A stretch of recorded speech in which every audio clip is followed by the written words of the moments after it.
Hi Dennis, how can I help you today? Hello, Raj. How are you? I'm very good. How are you? Not too bad. Actually, I'm really here just to discuss about the upcoming assignments. You know how you ask us to write those blogs that we need to Yes. submit? I'm really finding a hard time of writing them. You see, I've never written any blogs or even anything like that. I'm not a blogger. So what is a blog? Why do I have to write it for this course? Okay. Now, Dennis, first of all, it's absolutely okay to not have any experience of writing blog. Okay.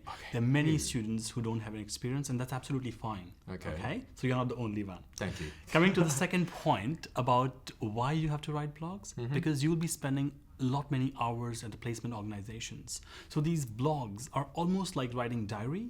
So they will help you document your learning process while you are spending those hours at the placement organization. So they'll be really helpful.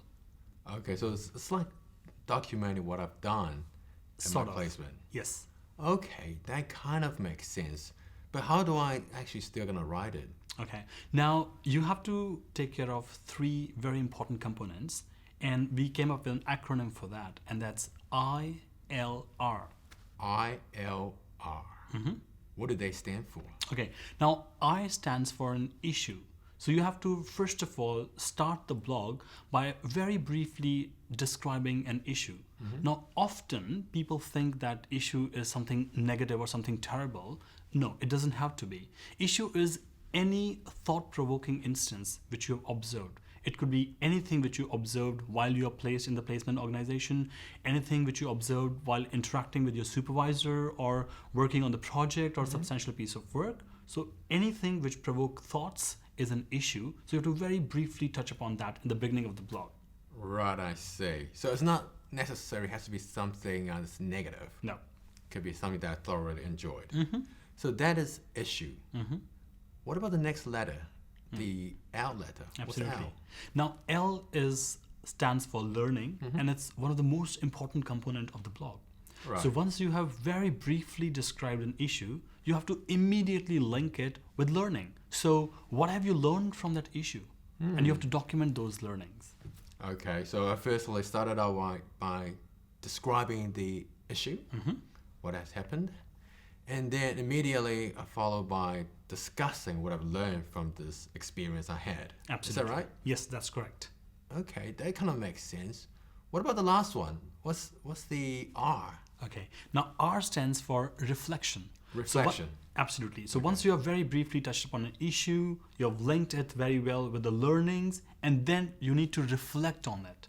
Reflect on it as a student based on your student journey, you as an intern who's placed in an external organization, or you can even anticipate you as a healthcare professional working in future. So any of these three scenarios, you have to reflect and think how those learnings contribute or apply to those situations, and that will be your reflection. Wow. Now I can see how helpful this could be for myself personally. Yes. Well, I think I kind of get it. I think. Now, if you want, Dennis, what we can do is I can give you a scenario, and then you can probably share your thoughts on how you're going to be actually writing a blog based on that scenario. You want to do that? Hold on, Raj. This is not a test, is it? Absolutely not. That's not a test for you, Dennis. Okay. I'll give it a try. Okay. Give my best shot. Absolutely. Now, just try and imagine that you are trying to get in touch with your placement organization Yeah. to arrange the very first meeting with them, and you have written a few emails, and then you're finding it really hard to get in contact with someone to arrange the meeting. So now that's the situation. How are you going to build up a blog based on this scenario? Let me think. Well, if by applying that ILR acronym, I would start it out by describing the issue, right?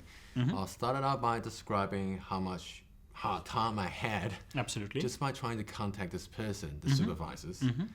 And then I can probably discuss what have I learned from this experience. True. I'll probably learn that I need to be more proactive, Absolutely.